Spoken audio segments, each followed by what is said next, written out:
recipiente vienen los de fisio, estos que les mostré. Esta presentación es una presentación y vienen en esta presentación que de acá está pintadito todo en azul. ¿Por qué es el cambio? Como porque uno ya, por el color elige el Baxter en la emergencia, elige el Baxter que ya reconoce por el color, ¿está? Todos tienen 500 mililitros, ¿está? Medio litro, ¿sí? Y este es el del Ringer, ¿sí? Bueno, esto igual lo vamos a dejar acá, después cuando vengan a consultorios lo van a ver.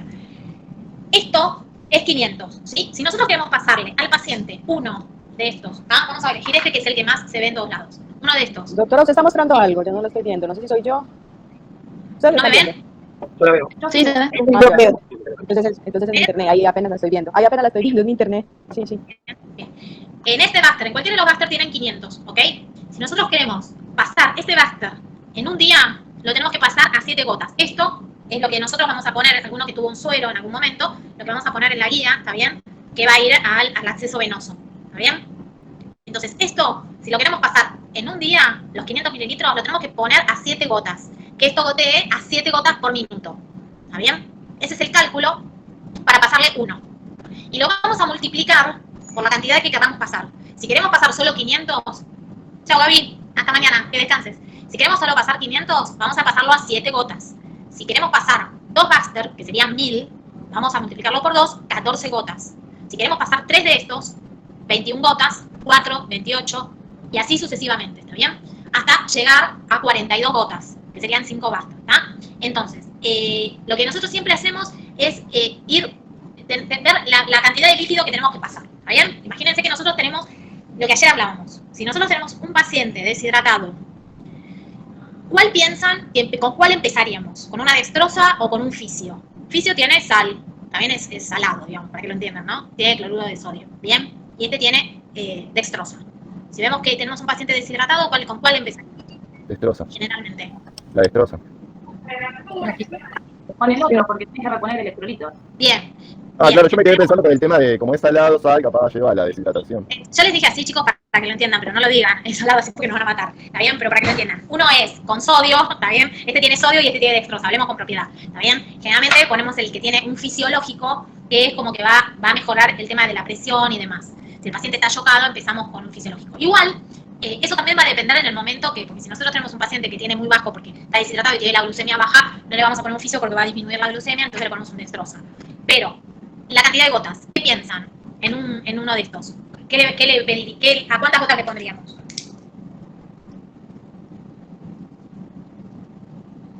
Y acá les estoy haciendo para que...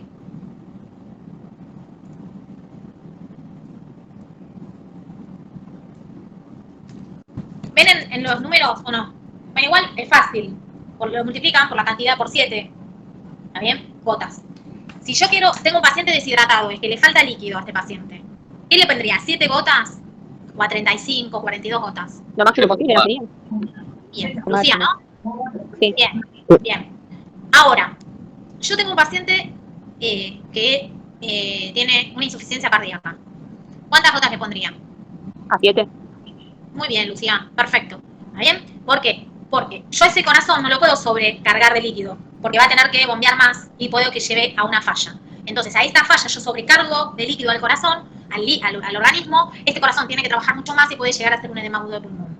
Entonces, nosotros tenemos que balancear y ver, por eso esto es como un poco artesanal, que nosotros vamos a ver las características de este paciente que tenemos enfrente, ¿está bien? Y si es un paciente diabético, si es un paciente hipertenso, si le vamos a poner dextrosa, le vamos a poner fisiológico, si le vamos a poner un Richter, ¿está? Eso lo vamos a evaluar en base a cómo se presenta el paciente, ¿sí?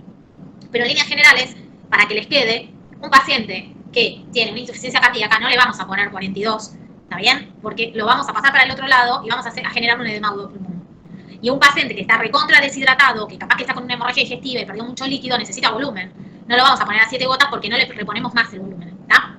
Ahí vamos a jugar en el intermedio. Si le ponemos 14, si le ponemos 21, si le ponemos 28, ¿está bien? Ir viendo en base a el estado de desnutrición, de deshidratación del paciente y en la medida que lo podemos hidratar, ¿está bien? Tampoco que sea muy rápido, capaz que a veces en las primeras horas reponemos bastante y después dejamos reglado otra, digamos. Es probable que nosotros en el showroom nos manejemos, el paciente está chocado y capaz que estamos con el Baxter así, van a ver cuando hagan guardias, hacemos así como que baje a chorro, cuando le decimos a chorro, y cuando el paciente te compensa ya después dejamos otro plan terapéutico, ¿está? ¿Sí? Bueno, Bueno, ahora que arrancamos con esto, que esto yo lo voy a dejar y después lo van a ver, lo van a observar. Yo igual, ahora después les saco una foto y se las mando por WhatsApp. Una vez que arrancamos con esto, o veo si San se las puede poner en la clase. Después vemos si se las podemos meter en la clase, si ya las tienen. Una vez terminado esto, vamos a ver cómo vamos a tratar a los pacientes con hiperglucemia, ¿está bien? La presentación ya la vieron ustedes, ¿no? ¿La están viendo ahí? No. No, por lo menos no. No. Ah, no. Ahí. Ahí va. A ver. Bien. Vamos a... Ayer quedamos... Acá, ¿no? Habíamos quedado y después empezamos con lo otro.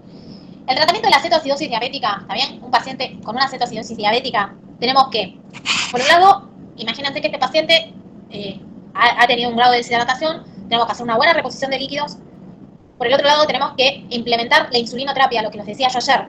A estos pacientes no lo vamos a tratar con hipoglucemiantes orales. Más allá de que el paciente capaz que esté con algún hipoglucemiante oral, no lo vamos a hacer, tanto sea un hiperosmolar o una cetoacidosis, lo tratamos con insulina. Vamos a hacer la reposición de los hidroelectrolíticos en la medida que sea necesario y que este paciente lo adquiera, ¿está? Bien, entonces, tenemos la reposición de fluidos. En los pacientes diabéticos, acuérdense que la descompensación del paciente diabético, digamos, cuando nosotros hacemos el interrogatorio, el paciente dice que tiene poliuria, polifagia, polidipsia, todas las P, el adelgazamiento, y este adelgazamiento tiene que ver con esto, con esta pérdida de peso que tiene por la pérdida, por el catabolismo del paciente y a su vez por también el grado de deshidratación, ¿sí? Todo esto va a depender del tiempo que viene transcurriendo el detonante de esta enfermedad, de este cuadro, la diuresis, cuanto más la diuresis es aumentada, el paciente va a estar, cuanto más poliuria presente el paciente, más complicado va a estar, ¿está bien? Por el grado de la deshidratación. El acceso al agua, el paciente sí ingiere agua, recuerden que en pacientes no es el caso de la cetoacidosis, porque generalmente la cetoacidosis se presenta más en los insulino tipo 1, pero recuerden que cuando estamos hablando de personas mayores, tienen como disminuido el centro de la sed, entonces los pacientes no tienen tanta necesidad de sed y de acceso al agua, entonces capaz que se deshidratan más rápidamente, ¿sí? Y bueno, lo que tenemos acá es que la presión menos de 80-40, puede haber el shock hipovolémico y hay que reponer. Esperen porque, a ver. Ah, no, está bien. Una pregunta, Doc, mientras. ¿Cómo nos damos cuenta que está deshidratado? ¿Por la hipotensión, que está pálido? ¿Se acuerdan cuando veíamos al principio la piel, los signos? A ver, alguno, si se acuerda. Bien. La boca seca, perfecto. La deshidratación la vemos, por un lado, con el pliegue, está bien el pliegue de la piel. Nosotros, si ustedes se tocan y se levantan así la piel, automáticamente vuelve a su lugar normal porque está hidratado. Un paciente está normal hidratado. Los pacientes que están deshidratados, el pellejo de la piel tarda en bajar cuanto más deshidratado esté. Eso se le llama el signo del pliegue, ¿está? Y ahí vamos a ver el grado de deshidratación. Y lo que decía Lautaro es vamos a ver la sequedad de las mucosas, ¿está bien? Le hacemos abrir la boca y vemos que la boca está seca, la lengua está seca, saburral. ¿También vieron esas bocas como blancas, como pastosa, por la falta de hidratación? Todo lo que es la sequedad alrededor, la sequedad de la piel, ¿está bien? Y en los niños, en los pequeños, el llanto de los nenes sin lágrimas, ¿está? Esos son determinantes de la deshidratación, ¿sí? ¿Está contestado la pregunta? Sí, gracias. ¿Sí? Bueno, esto es lo que les decía hace un rato. Vamos a ver cómo vamos, la cantidad en mililitros por hora, ¿está bien? Que era lo que yo les decía, en un paciente que tiene un shock hipovolémico, ¿está bien? Donde nosotros vamos a tratar de reponer rápidamente los líquidos a este paciente. Y es diferente la velocidad en la que vamos a reponer los líquidos en un paciente con un shock cardiogénico, en un paciente con un edema agudo de pulmón, ¿está bien? Donde nosotros, si le ponemos mucho líquido, ese corazón no va a poder responder y va a ser una falla, ¿está bien? Un shock cardiogénico y un edema agudo de pulmón, ¿sí? Bien, y la parte renal para ver si el paciente puede sostener y puede mantener este volumen diario, ¿está? Bien. Uy, me fui. Bien. ¿Por qué es necesario la solución fisiológica? Usamos solución fisiológica en el primer tramo, previene para la grabación del shock, está bien, reponer toda la administración de insulina si es necesario, mejora todo lo que es la perfusión y lo que va a llegar a los órganos, está bien. Entonces es importante todo lo que sean fluidos. Es sumamente importante hidratar al paciente, está bien, porque de esta manera es lo que vamos a contrarrestar una de las patologías, una de las situaciones que el paciente lo lleva a la gravedad, ¿sí? Esto es lo que yo les decía. las soluciones salinas isotónicas, que es este, ¿tá? En este caso el azulcito, ¿tá? Que es el 0,9, vamos a usar entre 1000 y 1500 mililitros en una hora, ¿está bien? En agudo, las primera y segunda hora, ¿está bien? Después vamos a ver si por eso tenemos que ver bien a estos pacientes cuando ingresan. ¿Se acuerda que dijimos que vamos a pedirle una glucemia, un hemograma, un ionograma? ¿Está bien? Es sumamente importante para ver cómo están los iones, ¿sí?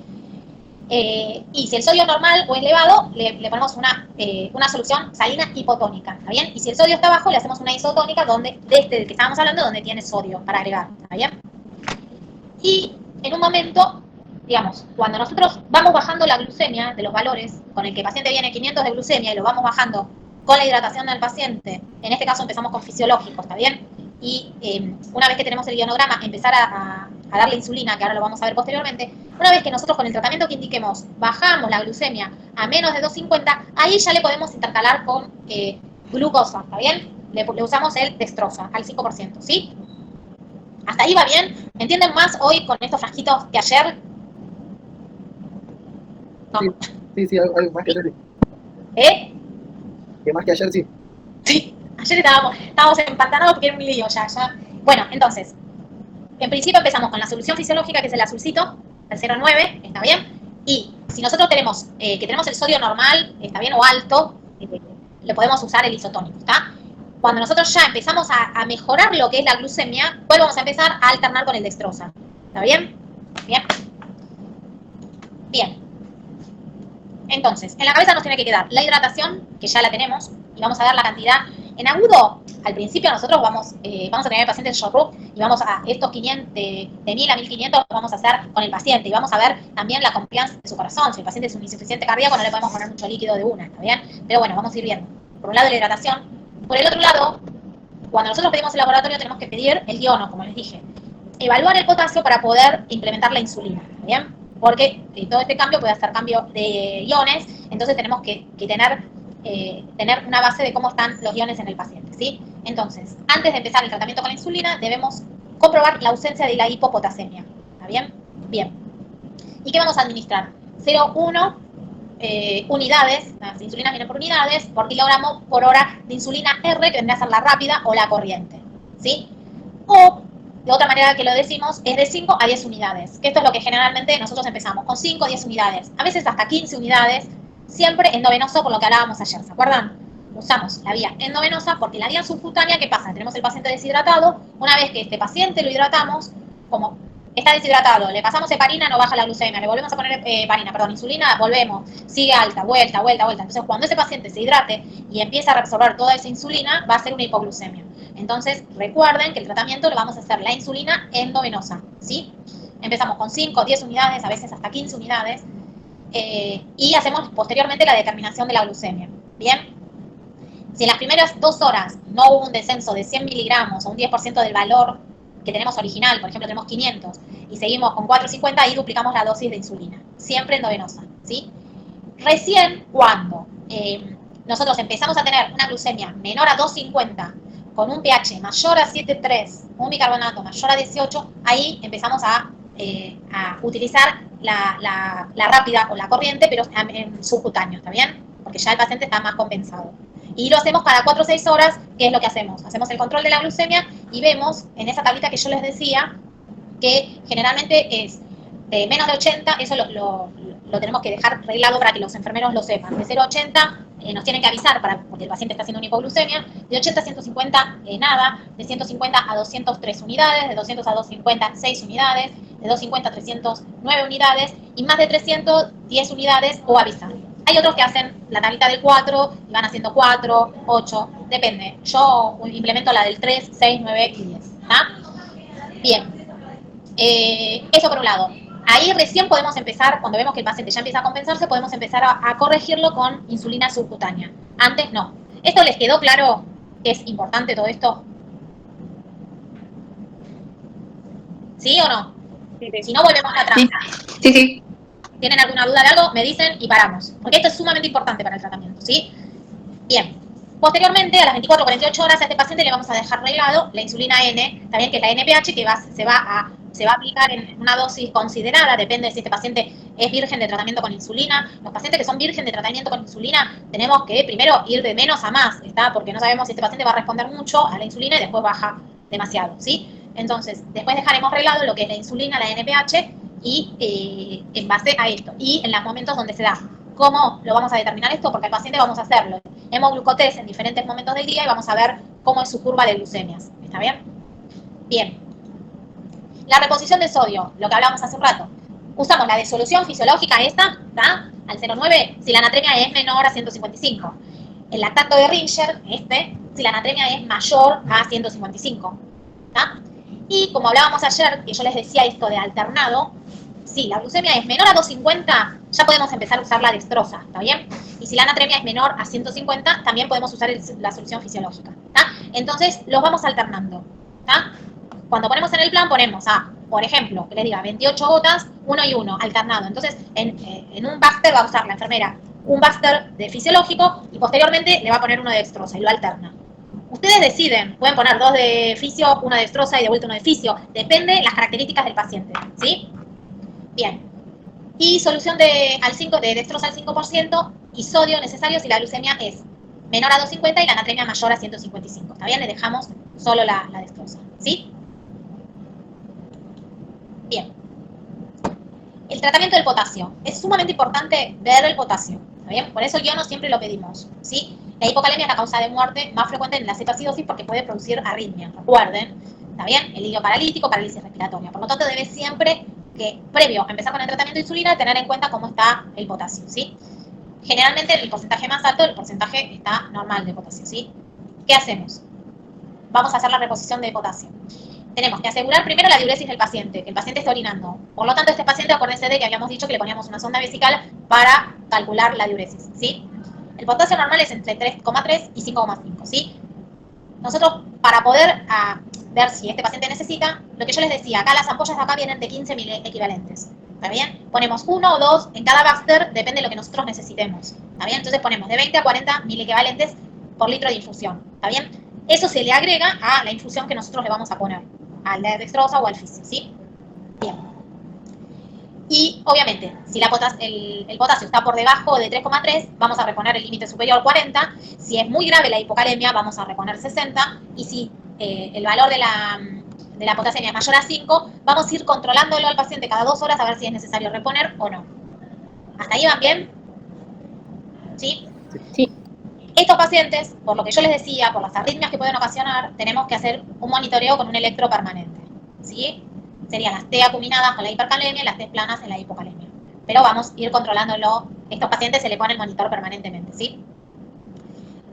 La reposición del bicarbonato es un chino, pero se lo voy a tratar de resumir. Doctora, perdón. Sí. Si hay hipo, yo le aumento de 20 a 40 dependiendo, ¿cierto? O tomo el valor máximo si lo que le falta es mucho. Más o menos fue lo que le entendí. Y si hay hipercalemia, ¿ahí qué se hace? O sea, cuando ya tienes mucho. Sí, ahí lo tenés que controlar al paciente y si eso no baja, hay que lante como para poder disminuir el potasio. También, sí. ¿Está? Bien. Gracias. Sí. No, nada. Bien. Con la reposición de bicarbonato. Generalmente, como esto como se va normalizando, no es necesario agregar habitualmente, ¿está bien? No es de rutina. Pero los pacientes que tenemos un pH menor a 7,1, un bicarbonato menor a 5, un potasio, como recién hablaba Leila, mayor a 6,5, hipotensión sostenida, depresión de la parte respiratoria, insuficiencia cardíaca, hay que reponerlo, ¿está bien? Se administra para llegar al bicarbonato hasta el 10 o al 12 mil equivalentes, no hasta el total. Y la fórmula que se hace para calcular el bicarbonato es el peso corporal por 0,4, lo que da de esto por el bicarbonato deseado, el que deseamos llegar, ¿está bien? Por ejemplo, 23, menos el que nosotros rescatamos en los gases de sangre, ¿está bien? Imagínense que este paciente con cetoacidosis diabética, ¿qué hacemos? Los gases en sangre para ver cómo está el pH. La sangre arterial, ¿está bien? Entonces, el pH, el bicarbonato que nosotros obtenemos, esta es la fórmula. Y le vamos a administrar en infusión 1/3 y ver cómo responde, volver a hacer el ionograma y así sucesivamente vamos poniendo los otros tercios, ¿está bien? No es fácil. Traté de resumirles porque es bastante complejo. Pero por lo menos quiero que les quede esto. Y después todo, cómo viene la ampolla y cómo se diluye y qué sé yo, es otro tema que bueno, es como para terapia, ¿está bien? Entonces, prefiero no marearlos. Quédense con esto. ¿sí? O sea que nada más te da bicarbonato si tiene un pH muy bajo, que sería 17,1. Si no, no. ¿Cómo? Bueno, decirle que yo estoy terminando de dar una clase. ¿Cómo? Perdón, Brian. No, preguntaba que bicarbonato solo se le da si tiene un pH de 17,1, un pH muy bajo. Si no, no. Sí, en caso de ese paciente clave y que lo considere, sí, tal cual. ¿Ah? Bien. Doctora, y el valor deseable de bicarbonato sería de 10 a 12 mil equivalentes, porque es que teníamos entendido que el valor de bicarbonato era más o menos 24 mil equivalentes, más o menos 2. Acá no, acá es de 10 a 12. No, es que vos tratás de ir llegando a eso, no llegás, a veces vos tratás de llegar al máximo, pero como tiene sus contras, tenés que ir de a poquito, ¿entendés? ¿Sí? Okay. Bien. Y la reposición de Betty, no sabía que terminaban tan temprano. Yo me quedo un toque dando clase, después le digo al supervisor.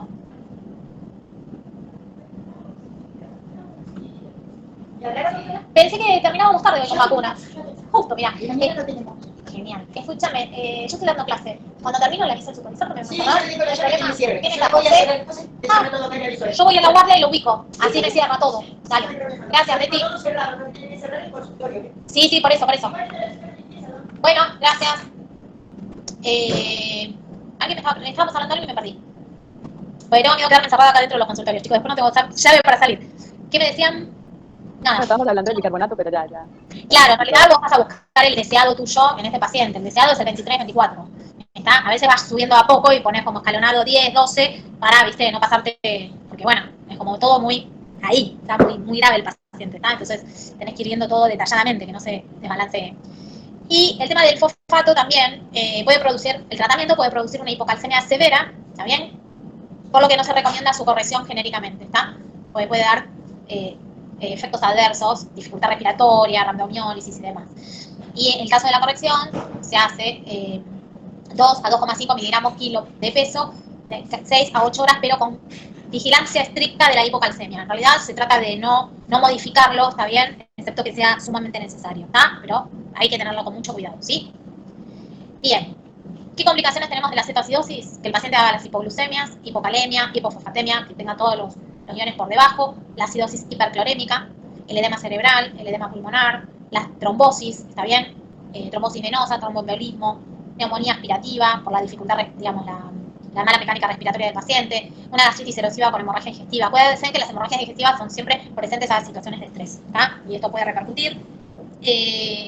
Hipertrigliceridemia elevado, los triglicéridos elevados que pueden dar una pancreatitis aguda, la rhabdomiólisis, infecciones nosocomiales, ¿está bien? Estamos frente a un paciente complicado en una situación de estrés, en una situación aguda, lo cual puede haber infecciones nosocomiales que pueden que se contamine y que se infecte. Infecciones urinarias por catéter, el catéter es la vía, ¿está bien? Que generalmente puede pasar.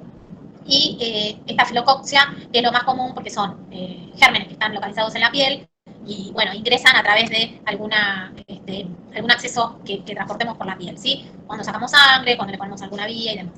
Bien. En la acidosis hiperclorémica, que tenemos la acidosis metabólica, que aparece cuando se va recuperando el paciente de la cetoacidosis, por la pérdida esta de cetoácidos urinarios, ¿está bien? Y asociada a esta reposición. Chau, Betty, hasta mañana. La reposición aumentada de cloro, ¿está? Se previene reduciendo este cloruro de potasio que a veces aumentamos y vamos poniendo, disminuyendo el aporte del cloro, y con la reposición de Rich en lactato no hay demasiada complicación clínica y se va eliminando por el riñón, ¿sí? Bien. El edema cerebral, moderado en el 50% de los diabetes, es grave en los niños, está bien en un porcentaje alto de los niños. En la diabetes de reciente comienzo se suele dar, por sobre la corrección de la glucemia es el descenso brusco. Cuando nosotros reducimos bruscamente la glucemia y la natremia, nos puede llevar a este edema cerebral y genera este cuadro de cefalea, hipertensión, hipotermia, puede haber alteraciones del sensorio como somnolencia, convulsiones y coma, ¿tá? Y tienen una mortalidad elevada, ¿sí? Se trata con la hiperventilación y eventualmente el manitol, que es para disminuir el edema cerebral, ¿sí? Y el edema agudo de pulmón, que aparece en menores de 50 años. ¿Qué vamos a ver? Acuérdense que en los edemas agudos de pulmón lo que nosotros vemos son los estertores o los rales crepitantes en las bases, ¿está bien? Y después vemos esas placas de distrés respiratorio que veíamos, ¿se acuerdan que hablábamos?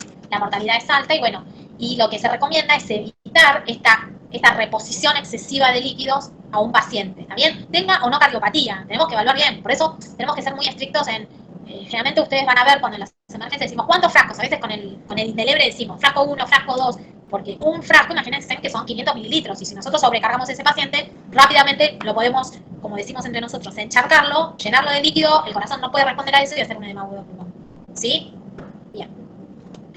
La rhabdomiólisis también se ve, está bien, que en este tipo de pacientes con la cetoacidosis diabética hay una destrucción de los miocitos, está bien, que lo que liberan es la CPK, está bien, todas las fibras musculares, cuando hay destrucción de las fibras musculares, hay un aumento de la CPK, ¿sí?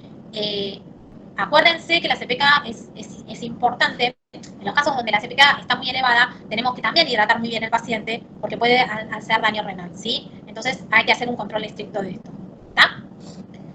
Bueno, con cetoacidosis terminamos. Es complejo, no les voy a decir que no, pero bueno, traté de simplificarles un poco el tema de la info. Es mucho más complejo de lo que tenemos acá, pero a mí me interesa, a mí y a Sam nos interesa que esto lo entiendan y que lo sepan cómo manejar. Y después, bueno, obviamente estos pacientes son pacientes de un cuidado intensivo, son pacientes que son para terapia y con un cuidado permanente, ¿está bien? Porque en cualquier momento hay algún cambio, ¿está? Pero lo importante es que entendamos cómo mínimamente empezar a tratar este tipo de pacientes, ¿sí? Bueno, ¿hasta ahí van bien? Sí. Sí.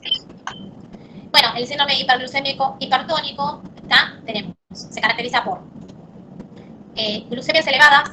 En estos casos, las glucemias van a ser más elevadas que la cetoacidosis diabética, ¿está bien?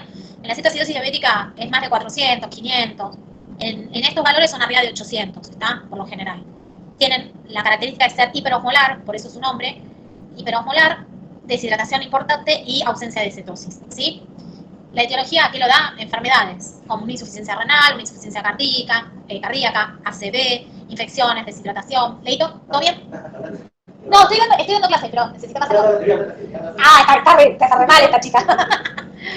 Bien, vómitos, diarreas, pancreatitis agudas y crónicas, todos los cuadros bastante graves nos van a dar un cuadro de estas características, ¿sí?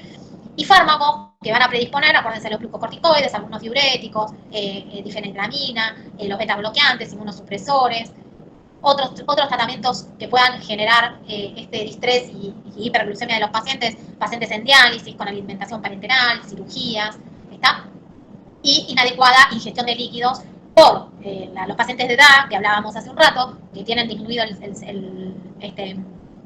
sensorio, no, ¿cómo es que le dije antes? El de la sed. Ay, ayúdenme. No me va a salir. O tienen disminución de la sed, o cierta discapacidad para tomar líquidos, ¿está bien? Ay, chiquis, hace un rato se los dije. ¿Cómo se dice? El del apetito y el de la sed. Polidipsia. Polidipsia. No, el signo que te hace tener que te hace tener sed o te hace tener hambre. ¿Deshidratación? No, Se dio hambre. no. Bueno, ahora vamos a salir, espero que me salga bueno. Bien. Bien, ¿qué tenemos? En la clínica tenemos el periodo preclínico, que es instalación progresiva, el centro de la sed, cuando estimula el centro de la sed o del apetito, ¿está bien? De la saciedad. Claro, la saciedad o del apetito, depende de lo que estimule, y del centro de la sed. No es el centro de la sed, ¿cómo es? Que no me sale. Sí, centro de la sed, no es así, tal cual. Hace un rato lo dije, no estaban atentos, los voy a matar. Bien, tenemos en la parte preclínica, está bien, y en la parte clínica que tenemos este paciente con un gran grado de deshidratación. Tenemos sequedad de piel y mucosas, lo que hablábamos hace un rato, y el pliegue, está bien, que vamos a levantarle la piel al paciente y va a tardar en volver a su normalidad. Signos neurológicos como nistagmus, hemianopsia, temblor, crisis convulsivas, hemiparesia, ¿está bien? Hiporreflexia, neoplanías, ausencia de cetosis, no aliento cetónico y no pusmabul, que es la que teníamos en la hiperventilación que teníamos en la cetoacidosis diabética, ¿sí? Y trombosis arteriales o venosas. ¿Qué vamos a encontrar en el laboratorio? Lo que les decía, una glucemia elevada, por encima de 600, está una osmolaridad, hiperosmolaridad, una osmolaridad mayor a 320, 310, 320, así es como se calcula la osmolaridad. Estos pacientes no van a tener ausencia de cetosis, ¿está bien? Y la natremia puede estar variable, el hematocrito puede estar elevado por el mismo cuadro de la deshidratación del paciente, ¿está bien? Cuando a este paciente lo empecemos a hidratar, es muy probable que empiece a tomar su normalidad. Y la calemia se relaciona con el grado de deshidratación, diuresis y tratamiento insulínico, ¿está? Sí, es el centro de la sed, chiquis. Sí, es el centro de la sed, que no está estimulado, en la gente mayor está disminuido, está bien el centro de la sed, entonces el paciente ingiere menos líquido, los pacientes mayores, ¿sí? Esta es la diferencia entre el síndrome hiperosmolar y la cetoacidosis diabética. El síndrome hiperosmolar cursa con una osmolaridad mayor a 320 y en la cetoacidosis menor. En el hiperosmolar el pH es mayor a 7,3, en la cetoacidosis es menor a 7,3. En la acidosis metabólica, en el hiperosmolar tiene una acidosis metabólica del 50% y en la cetoacidosis no, es severa, ¿está bien? Cetonuria es menos de 80 miligramos por decilitro y en la cetoacidosis diabética tiene más, una cetonuria más importante, la natremia y el potasio normal aumentado y normal aumentado. Lo importante para que a ustedes les quede bien claro, las características. El hiperosmolar, como su nombre lo dice, tiene la osmolaridad mayor a 320, ¿está bien? Que lo diferencia de la cetoacidosis que es menor, ¿está bien? Y en la cetoacidosis vamos a tener el pH por debajo de 7, ¿está bien? 7,3, mucho menos, puede llegar a 7, puede llegar a mucho menos, y tener cuerpos cetónicos y demás. ¿Cuál se va a dar más comúnmente en la cetoacidosis diabética? Se va a dar más comúnmente en los pacientes jóvenes, insulino dependientes, ¿está bien? Y el hiperosmolar es más frecuente en pacientes más grandes, pacientes mayores y generalmente son insulino tipo 2, ¿sí? Bien.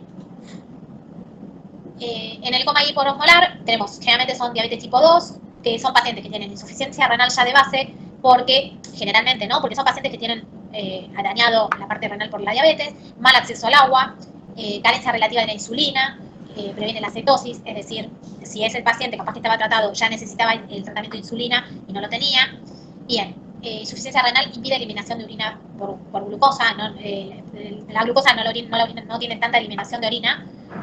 Bien, el acceso insuficiente de agua facilita la deshidratación. Hay que buscar el diagnóstico y el tratamiento de la causa. Hay que ver si algo lo llevó a esto. Una infección urinaria, una neumopatía, lo que fuera, ¿está bien? Y vamos a hacer el 50% de la reposición en las primeras 24 y el 50% en las segundas 48, ¿está? Bien, siempre se monitorea con un acceso venoso central y ver la parte pulmonar, ¿sí? Para ver si la PVC que tenemos de este paciente. Y generalmente se hace insulinoterapia con infusión sin bolo inicial. Es decir, lo que hablábamos en un principio, que nosotros lo vamos haciendo muchas veces, se hace con la infusión continua. Vieron que decía 10 unidades que la hacemos endovenoso o con la bomba de infusión, que se va manteniendo constantemente la eliminación de insulina, ¿está bien? Bien. Tiene una mortalidad mayor a 20% en mayores de 65 años. Perdón, doctora, eso Sí. de que sin bolo inicial y con bolo inicial no me queda claro cómo es. Ah, Cuando dicen que es con bolo y cuando dicen que es sin bolo. claro, porque bolo es que vos le vas mandando, digamos, como más en la vía directamente, ¿entendés? La insulina endovenoso. Y lo otro es que vos lo agregás a una infusión y va cayendo más lento, ¿está? Ok, ¿Está? sí, sí, ahora sí. Ahora sí. Con cualquier cosa que vos ponele, le hagas Taural, le hagas, qué sé yo, un analgésico, un diclofenac, lo que le hagas. Podés en bolo, que con la jeringa le pasás directamente, o en infusión, que vos lo diluís en el Baxter, vos inyectás ¿cómo es? La ampolla de lo que vos querés, lo inyectás con una jeringa acá y queda diluido. Entonces lo vas pasando en 30 minutos, ponele. Eso se hace para las... Eso es como decir goteo. Es lo mismo. Claro, pero vos lo vas a pasar a través de un fluido, lo vas a diluir. Generalmente uno hace diluciones para no generar en las venas, no hacer daño en las venas, ¿está bien? Pero muchas medicaciones sí se pueden mandar en bolo si es necesario actuar rápidamente, ¿está? Ahora sí. ¿Sí? Ahora sí. Lo otro va a tardar más en que baje esto. A veces uno en vez de los 500 se diluye en 100, se diluye en 50, ¿está bien? O lo diluís con la misma, ¿está? Bien. Bueno, vamos a hacer la reposición del líquido con soluciones salinas, isotónicas o hipotónicas, 1 a 2 litros en las primeras 2 horas. Y vamos a ver la velocidad con la que administraremos esto depende de la respuesta del paciente, por lo que decíamos, estos generalmente son pacientes mayores, está bien, generalmente los de la cetoacidosis son pacientes jóvenes, con corazones jóvenes, y los pacientes de la hiperosmolar son pacientes adultos con cardiopatías y con morbilidades asumadas. Puede ser hipertenso, puede ser con insuficiencia cardíaca, entonces tenemos que ver cómo, digamos, ¿no? Ir evaluando esto, ¿sí? La reposición. Y las insulinas, lo mismo. Se hace primero la insulina rápida, en forma similar a la cetoacidosis, siempre al principio se hace endovenoso para poder ver que este paciente no esté deshidratado, y la reposición de la insulina, ¿no? Y después, cuando nosotros pasamos a los valores menores a 250, se puede empezar a hacer vía subcutánea. Y la reposición de potasio lo mismo. Hay que ver en base a la diuresis del paciente, en base a los valores, y en base a si hay que agregarle el cloruro de potasio o no. ¿Está? Bien. Pasamos a la tercera complicación de la diabetes. Y no por ser la última que vemos, es la menos importante. Y no quiero que se me la olviden porque me muero. ¿Está bien? La hipoglucemia es, dentro de las tres son graves, pero la hipoglucemia no nos da tiempo. ¿Está bien? El paciente con hipoglucemia se puede morir. Entonces, rápidamente. Entonces tenemos que actuar rápidamente. ¿Sí? Bien. Es un síndrome clínico y biológico heterogéneo. ¿Está bien? Y que es un epifenómeno secundario a una amplia variedad de entidades nosológicas capaces de producir morbimortalidad. Produce manifestaciones episódicas que ocasionan dificultades diagnósticas y terapéuticas. Bien, a lo que vamos es más común en los pacientes diabéticos, ¿está bien? Por diferentes cosas que ahora vamos a ver, pero si vemos que un paciente tiene, tenemos que estudiarlos. ¿Sí? La glucemia normal, acuérdense que es de 70 a 100. Bien, estos pacientes van a tener una tríada que se le dice la tríada de Whipple, ¿tá? Que va a tener glucemia por debajo de 50 miligramos por decilitro, síntomas de neuroglucopenia y alivio cuando administramos a este paciente la glucosa. ¿Está bien? Esta tríada es lo que nos va a decir que el paciente sufrió una hipoglucemia. ¿Sí? ¿Qué síntomas viene el paciente? Los adrenérgicos, como temblor, palpitaciones, ansiedad, sudoración, sensación de hambre, irritabilidad, náuseas, palidez, debilidad, sensación de hormigueo, midriasis. Esto va a ser lo adrenérgico. Y lo neuroglucopénico quiere decir de que afecta a la parte neurológica por esta dificultad, por esta disminución de la glucemia, va a ser dificultad para pensar, confusión, acaloramiento, debilidad y cansancio, cefalea, mareos, diplopía, visión borrosa, déficit para focalizar, convulsiones, hemiparesia, coma y muerte. ¿Tá? Estas son las características que nos va a dar por la falta de glucemia en el cerebro. Recuerden que el cerebro necesita sí o sí glucemia, ¿está bien? Glucosa, ¿bien? Bien. Clasificación post-absortiva es o de ayuno, y las postprandiales que se da posterior a la ingesta, la de ayuno porque el paciente está en ayuno y es una hipoglucemia. Y la postprandial es que el paciente posterior a digamos, el detonante de la comida hace que se aumente la liberación de insulina y hace una hipoglucemia. ¿Tá? Por eso muchos pacientes le tomamos las glucemias postprandiales. ¿Sí? Las de ayuno pueden ser por drogas como insulina, sulfenilureas, que es la glibenclamida. Generalmente en otros países ya no se usa la glibenclamida, acá todavía la seguimos usando y, bueno, lamentablemente como efecto adverso tiene la hipoglucemia, ¿sí? El etanol, el alcohol, los pacientes que toman mucho alcohol tienden a disminuir la glucemia, la flecainida, que es un antiarrítmico, beta-bloqueantes, AINES, sulfonamidas, IECA y otros. Y afecciones severas, que pueden ser insuficiencia hepática, renal, anorexia, cuadros de sepsis, ¿tá? Que pueden dar hipoglucemias. Déficits hormonales como cortisol, glucocorticoides, glucagón, adrenalina, tumores, los insulinomas que generan insulina, entonces esto va a generar constantemente las hipoglucemias, causas genéticas y autoinmunes. ¿Sí? ¿Cómo hacemos el diagnóstico? Con un laboratorio, una glucemia. Si es menor a 50, vemos que el paciente está con una hipoglucemia. Con una insulinemia mayor a 10, ya 5 es sospechoso y ver el péptido C, que es el endógeno, ¿está bien? Y anticuerpos antiinsulina, ¿sí? El insulinoma es un tumor de células betas de páncreas, ¿está bien? La incidencia es 1 en 250.000, en la edad, en la frecuencia entre 40 y 60, generalmente es solitario, la mayoría son benignos y un 10% están junto a los tumores malignos del MEN, ¿está? ¿Cómo hacemos el diagnóstico? Sabiendo que los síntomas de hipoglucemia, que mejoran cuando le agregamos glucosa al paciente, altos niveles de insulina plasmática y péptido C, y ausencia de glibenclamida o sulfenilureas en sangre, ¿está bien? Si sabemos que tiene el péptido C aumentado, sabemos que esta insulina es endógena. ¿Cómo terminamos de diagnosticarlo? Buscando la localización por ecografía abdominal, por tomografía computada, por angiografía y dosaje de seriado de insulina en sangre portal transhepática, ¿está? Esto para ver si estamos frente a un insulinoma, ¿sí? Que es un tumor que fabrica insulina, ¿está bien? Bien. ¿Cómo se trata este paciente? Quirúrgicamente, o si no responde a la cirugía, se trata médicamente, ¿está bien? Tratamiento médico con diazócido, obstétrico o glucocorticoides, ¿sí? Esto es lo que tenemos que tener en cuenta en base a un insulinoma, ¿sí? Bien. Las postprandiales, ¿por qué pueden ser? Por déficit enzimático, idiopáticas, en diabéticos intolerantes a la glucosa o secundarias a cirugías gástricas. Muchas veces pasa que por operaciones gástricas estos pacientes sufren de hipoglucemias postprandiales, ¿sí? Bien. Hipoglucemias en diabéticos tipo 1. La hipoglucemia se debe principalmente al efecto de la contrarregulación de la glucemia, varía desde asintomática, leve, moderada o severa, y muchos se pueden dar durante la noche. Esto a veces pasa porque los pacientes capaz que se aplican insulina y después se hacen el efecto de la hipoglucemia, hacen el pico a la madrugada. Entonces uno como médico tiene que es muy artesanal y ver a ver si ese paciente hace hipoglucemias, y porque una cosa es que haga una hipoglucemia mientras está despierto y tiene los síntomas de alarma, y otra cosa es si lo tiene durante la noche. ¿Está bien? Entonces ahí tenemos que evaluar el tratamiento y ver las dosis que vamos aplicando, ¿sí? Bueno, consecuencias de la hipoglucemia. Sí. ¿Alguien me quería decir algo? Bien, consecuencias. Puede ser, durante el episodio agudo puede sobrevenir trastornos neurológicos, cardiovasculares, pacientes con HTA, enfermedad cardiovascular, trastornos de repolarización ventricular pueden ser mortales. Esta baja de glucemia puede generar algún trastorno en forma aguda y mortal, ¿está bien?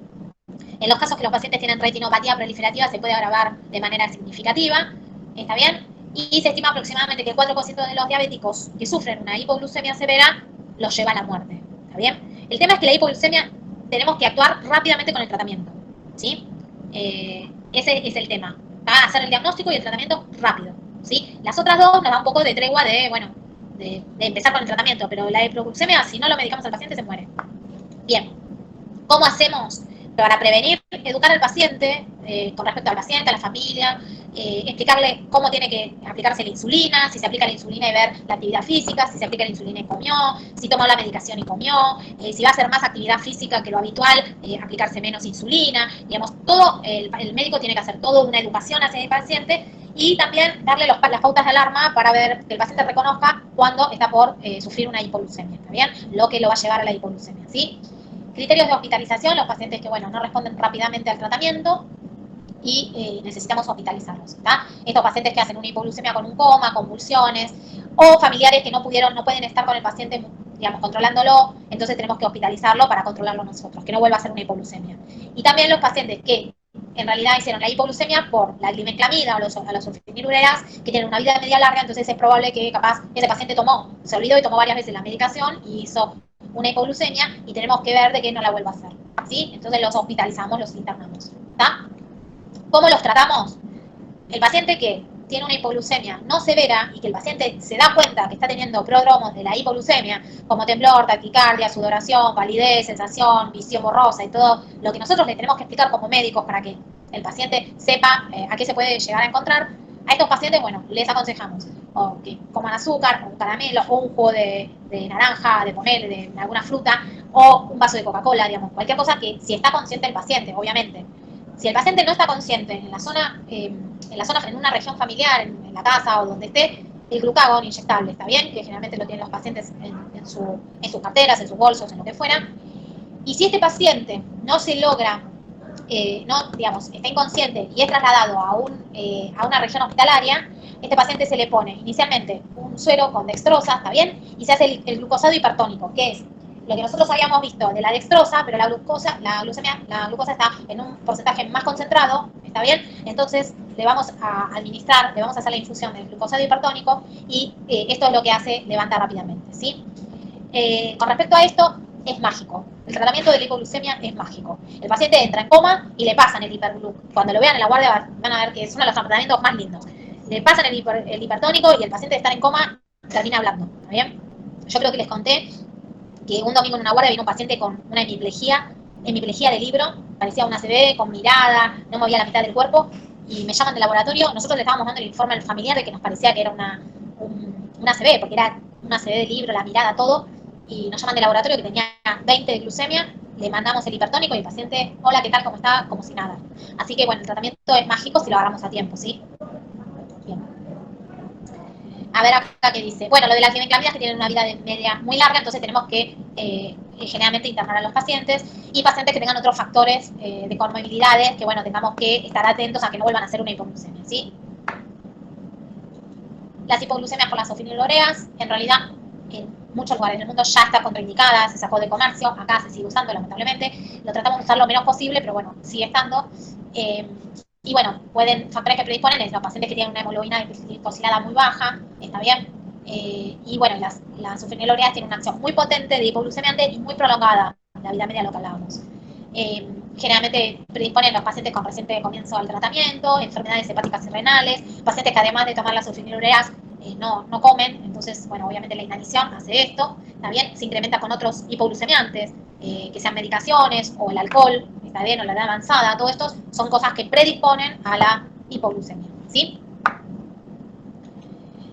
Bien, conclusiones. Creamos de suma importancia la prevención y el diagnóstico precoz de esta alteración de homeostasis de la glucemia, ya que puede tener consecuencias mortales. Entonces debemos educar al paciente, a los familiares y llevar un correcto control metabólico y saber detectar tempranamente signos y síntomas de la hipoglucemia.